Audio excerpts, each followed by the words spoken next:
سلام دوستان عزیز، تماشابینان گرامی شبکه تاجفر، امیدوارم که شما خوب و خوش هستید. ما اقدام نو رو به دست گرفتیم که من بعد با روانشناسان و کارشناسان ساحه‌های مختلف برایتان صحبت‌ها انجام می‌دهیم. امروز مهمانی برنامه ما سربینا سفر و روانشناس هستند که زاده تاجیکستان و اما مقیم شهر پراگ. خب با سرویناز امروز ما یک جا اوید به خودشناسی صحبت میکنیم. خب خودشناسی گفته این چی رو فهمیدن ممکن است و چرا مهم است که ما باید خودمان رو شناسیم. سلام بر آنهایی که این لحظه ما رو میبینن. هرچی ما خود رو خوبتر و بهتر بشناسیم، همونه که هستیم خود رو قبول میکنیم. وقتی که انسان خودش رو میشناسد، از نگاه فلسفی و احساس درونی ما سرچشمه میگیره که مثلا من کیم و خودم رو با همه ویژگی هایم، هم ویژگی های مثبت و منفی قبول دارم، دوست دارم و میدونم که از زندگی هم چی میخواهم. مثلا هدفهایم در زندگی چی هست، میتوانم انتخاب کنم، میتوانم تصمیم بگیرم. خودشناسی اولا از طریق خودآموزی شروع می شود. ما با خود آموزی هست که خودمون رو میشناسیم و انسان دیگر چی میگن و تاجیکا میگن که در روی پای خودش میایستد. خود باوری و خودشناسی این ریشه یک شخص است. آدمی که به خودشناسی نرسیده است، آنها از محیط، مثلا در محیط شخصیتشون رو میسازن. از محیط بیرونه، مثلا مثل که قالب در قالب باشن و هرچی که بقیه به اونها میگویند آن رو گوش میکنند، و یا اینکه از دیگران مثلا مشورت میگیرن، زندگیشون رو میسازن که متاسفانه زندگیشون همیشه پر از مشکلات خواهد بود. شما گفتید که خودشناسی این همان وقت صورت میگیرد که شخص توانایی و ملکه های و من استعداد خودش درک کرده میتواند کشف و می‌کنن. کشف میکند و همچنین خودشناسی صاحب اختیاری میدهد به آدم. خب چگونه میتوان بله بله. اگر سر کنیم که گوییم که یک شخص شروع کند از شناختن خودش، او باید کدام بله. قدم باید گذارد؟ انسانی که اگر خودش رو شناسد، اگر عیب دارد یا گوشی کلان دارد یا هر خیلی که هست، خودش رو قبول دارد، خودش رو دوست دارد. انسان با آموزش میتواند به خودشناسی برسد. با علم، با خواندن کتاب زیاد.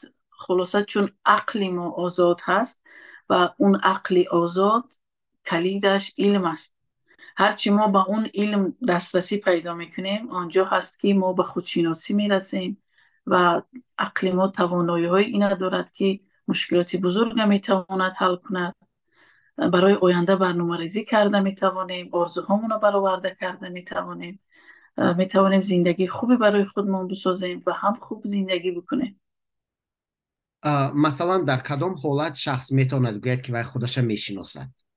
در حالتی میتواند گوید خودش خوب میداند، در حالتی که واقعا هم گفتم که تحصیل زندگی برای خودش میسازد، توانایی های خودش میداند، خودش خوب میشناسد، هدف میگذارد در زندگیش. واقعا هم از طریق علم انسان به دست میارد، چون همون عقل هست که به آدم کمک میکند و علم در کنارش و ما رو به خودشناسی میرساند. مثلا وقتی همین ساده ترین مثال همین که وقتی ما وارد بازار میشویم، اونجا پر از جوان ها هست. وقتی یک چیز میگیرن، از 100 کس میپرسن که من کدامش رو انتخاب کنم. انامین علاقه خودش نشون دهنده همون است که همون آدم چقدر خود رو میشناسد. چون انسانی که خود رو میشناسد میداند کدام رنگ دوست دارد، میداند چی میخواهد از زندگی. برایش هیچ کس تصمیم نمیگیرد، تصمیمهایش رو خودش میگیرد، زندگیش رو خودش میسازد، همسرش رو خودش انتخاب میکند. یعنی خواسته های خودش علاقه معین کرده میتواند و همچنین از تصمیم گرفتن نمیترسد، درست؟ بله بله، از تصمیم گرفتن نمیترسد. بله. اکنون اگر گوییم که یک شخص شروع کند از شناختن خودش، دفتر و کاغذ گیرد و نویسد، از چی باید نویسد؟ یعنی خودش را چگونه باید معین کند؟ بله، در روانشناسی بیشتر مشورت میدین که مثلا این نوشتن بسیار خوب است. اه، در بسیار مثلا وقتی آدم با مشکلی گرفتار می شود یا پلان های آینده زندگیش می خواهد نوشتن بسیار به آدم کمک میکند. چون ما هر چیزی که می نویسیم چند سال بعد می بینیم که همون می شود. یا مثلا هر چیزی مثلا هر راهی را که پیش میگیریم وقتی که دنبالش میریم اون می شود. و وقتی که ما می نویسیم باز بهتر این کار انجام می شود. و ما باید در آنجا نوشت خواسته هایم چیست، من در آینده کی میخواهم باشم، مسیر زندگیم رو چگونه میخواهم تغییر دهم، آینده در کجا زندگی کردن میخواهم. اگر میخواهد که دکتر شود راهش رو پیش میگیرد و از هیچ چیز نمیترسد میرود سمتش. همین آموزش ها هست که واقعا همون انسان ها رو میسازد. یعنی این آموزش کلید رشد هر یک انسان علم است، دانش است، آموزش است، آموختن هنرها هست. شما میگوید که آموزش این کلیدی میگویم که پیشروی ها است، اما برای خودشناسی چی رو آموختن در کار؟ چون بله. اینم فهمیش وسیع است که آموزش این کلیدی پیشروی ها است. لیکن یک شخص که اگر در تاجیکستان باشد، یک جوان شاید امکانیتاش محدود است، اگر در دهات زندگی کند، او باید چی آموزد؟ کتاب، واقعا هم کتاب بسیار کمک میکند، از کتاب خواندن زیاد. و ما میدونیم که در دهه های ما مثلا دنیا خیلی پیشرفت کرده است و علمی پسیخولوژیا، علم در همه سمت بسیار پیشرفت کرده ایستاده است. و فکر میکنم که مردم ما باید اگر میخواهند که در زندگی واقعا هم به خودشناسی برسن، هم اون رشد فردی را داشته باشن، واقعا هم از آموزش و نباید که از دنیا عقیب ماند و توانایی های خود رو کشف کنن. وقتی ما توانایی های خود رو کشف میکنیم خود رو بیشتر دوست داریم.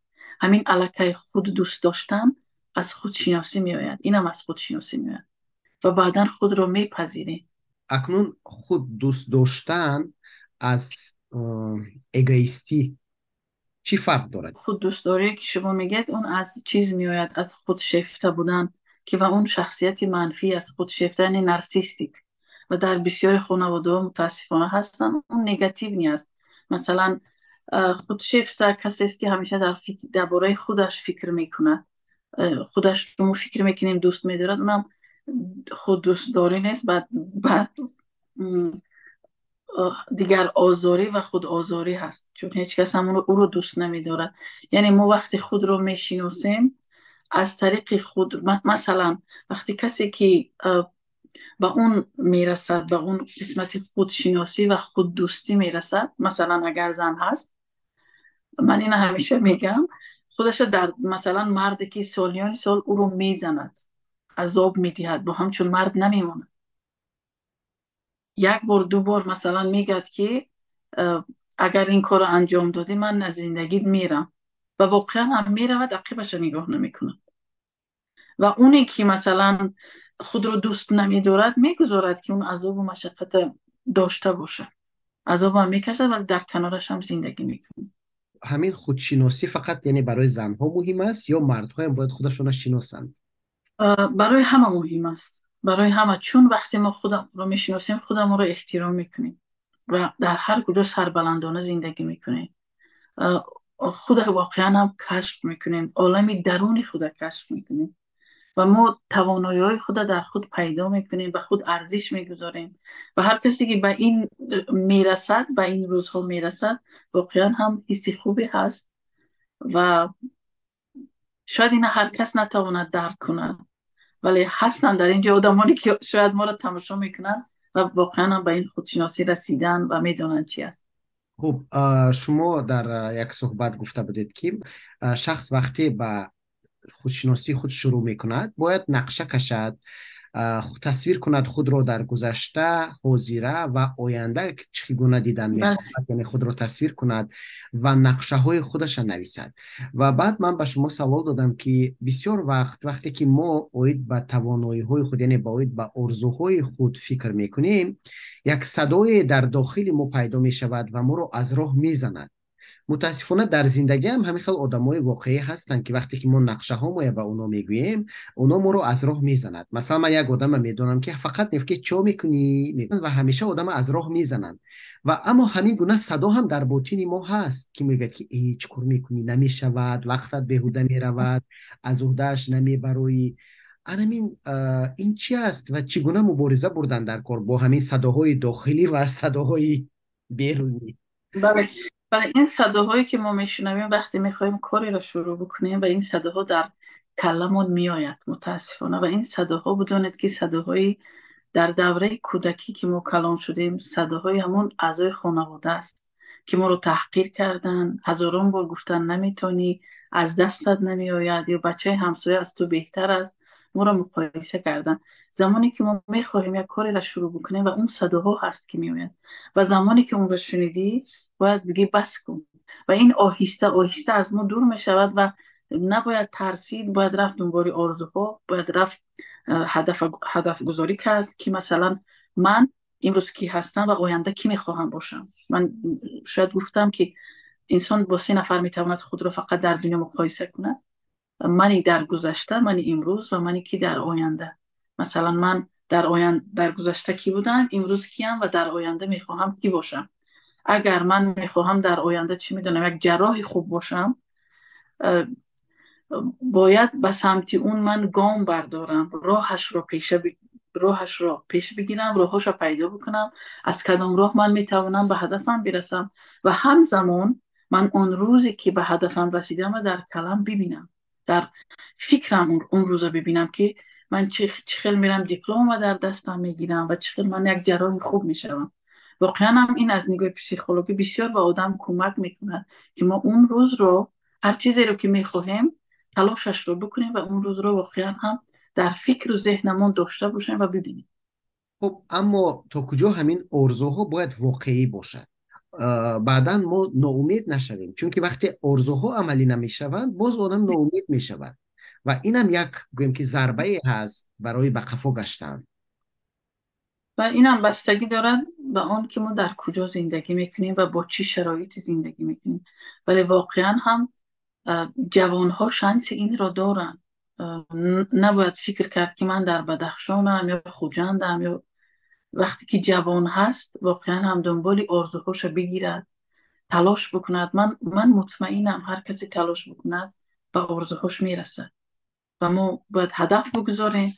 مثلا من خودم 5 سال آینده من چی کار کردن میخواهم الکی می نویسم، و 5 سال آینده من چون راه هم را پیش میگیرم میرم و من اون روز رو واقعا هم میبینم، چون در پسیکولوژی این چیز هست و ما باید واقعا هم وقتی راهی را پیش میگیریم سنجیده و خواسته همون در اونجا میگذاریم، توانایی همون در اونجا همه را با هم جمع میکنیم، تصمیم میگیریم و میریم. زندگی همین تلاش است و ارزش ما انسان ها در بهتر شدنمون است. هرچی ما بهتر میشیم ارزشمون بیشتر میشه، هم برای خودمون هم برای اطرافیان. اما تا کجا همین نقشه های ریالی باید برنامه ریزی کرد که در عالم آرزوهای و تخیلات هم وقت نرود؟ مثلا دو نمود میشد. مثلا آرزو هست و هدف. من فکر میکنم که این هدف ها هستن که ما را به خواستمون میرسونند. آرزو وقتی ما، مثلا من آرزو دارم یک روز خانه شما بیایم، خب، ولی اگر هدف بگذارم، برم بلیط ما بخرم، هدف داشته باشم، بگم من همین هفته میرم، خب، بلیط ما خریدم، هدف ما گذاشتم و من واقعا هم میرم. آرزو رو من جایی میبینم که مثلا من دوست دارم یک اسبی داشته باشم، قنات داشته باشم، و این آرزوست. و اون کارهایی را که ما عملی میکنیم و میخواهیم که یک روز اون روز برسد، ما با هدف به اون میرسیم. وقتی ما هدف میگذاریم پیش خود و میگیم که من میخوام به همین چیز برسم و اونا رو من مینویسم و راهش رو پیدا میکنم، از کدام راه برم برای من آسانتر است. و ریشه موفقیت همینا هستن. کلید موفقیت هدف گذاشتن و دنبالش رفتن است. و خب هر کس باید ببیند که تواناییش رو باید ببیند. مثلا یک نفر هست در متیماتیک خوب نیست و متیماتیکش خوب نیست، میخواهد که مثلا رود ارکیتکتر خوب شود، چون متیماتیک رو خوب نمیدوند شاید که نتواند. و اون وقت و همیشه پلان A و پلان B داشتن هم مهم است.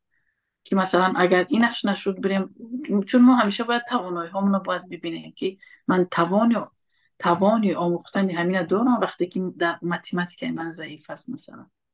خب وقتی که باز خودشناسی میگیم، اصلا وقتی که آدم بها میدهند اطرافیان، اونا میگویند که وای از چند خاراکتریستیکا معین میکنند. مثلا میگویند که وای آدمی بد است یا خوب است، چقخان است یا تنبل است، شیرین زبان است مهم. یا بد زبان است. همیشه در مقایسه، یعنی که از این زاویه تا کجا ما باید همه وقت خوب باشیم. ما متاسفانه نمیتوانیم. اگر ما همیشه کوشش بکنیم که دیگران از ما تعریف بکنن، یعنی ما خودمون رو کشتیم.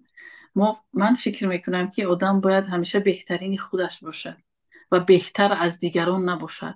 هر کس کوشش کند بهترین خودش باشه و اون وقت دنیا زیبا میشه و هیچ وقت نباید تلاش کرد که دیگران ما را خوب. روزی که ما را خوب میگن و از اون روز مشکلات ما پیدا میشه، چون همیشه ما تلاش میکنیم به خاطر اینکه ما را خوب بگوین. برای همین ما باید بهترین خودمون باشیم ولی و وقتی که بهترین به خاطر آن که ما خوب گویند گفته خودگذشتن ها میکنیم و بعد بدی خود بله میکشیم. زندگی نمیکنیم. بله به خاطر که همیشه آدم باید که آن کسی نیست بشود، یعنی خود رو خورد کند. اگر مثلا مردم را راضی کردن آسان بود، خداوند این همه پیغمبر فرستاد و وقتی که نگاه میکنه هیچ نتیجه ای نمیبینی. برای همین هم انسان باید که بهترین خودش باشد، نه بهتر از دیگران. تشکر زیاد و واقعا هم بسیار پیامی خوب. و منم فکر میکنم که اگر شخص برای خودش، یعنی انسانی بهترین باشد، یعنی وقتی که شخص خودش رو میپسندد و از خودش قناعتمند هست، از کردار، از رفتار، از مناسبت خودش با اطرافیان، از همه بهادهی بلند است که وقتی شخص به خودش بها میدهد و از خودش قناعتمند میشود. دوستانی عزیز، با همین تشکر میگویم به سرگنا سفر و برای یک صحبت جالب و با امید خودشناسی هر یک نفر ما و موفق بودن و من دوست داشتن و پسندیده بودن خودمان برای خودمان، صحبتمون به پایان میرسانیم. و هر جای هستن سربلند باشن و تنشون صحت باشد. و تشکر تشکر برای صحبت. تشکر. برای کار و تا دیدن. خدا نگهدار.